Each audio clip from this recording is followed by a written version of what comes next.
Amélie Elie, dite Casque d'Or, née le 17 juin 1879 à Orléans.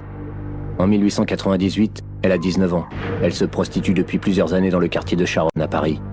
Elle vit avec Joseph Plaigneur, dit Manda, dit l'homme, un proxénète de 22 ans à la tête de la bande des Orteaux.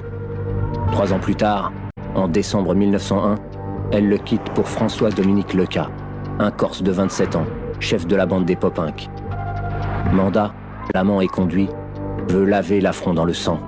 Commence une succession d'affrontements violents entre les deux bandes, à coups de poignard, de hache et de pistolet.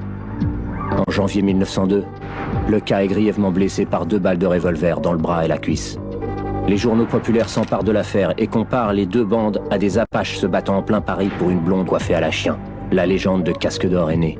Son portrait fait la une des journaux. Elle est la célèbre Gigolette. En mars 1902, après de nouveaux affrontements, les 2 chefs de bande sont arrêtés et lourdement condamnés.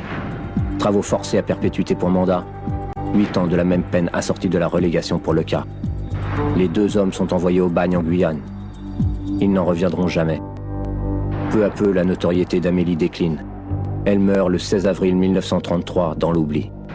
En 1952, Simone Signoret immortalise son personnage dans le film de Jacques Becker, Casque d'Or.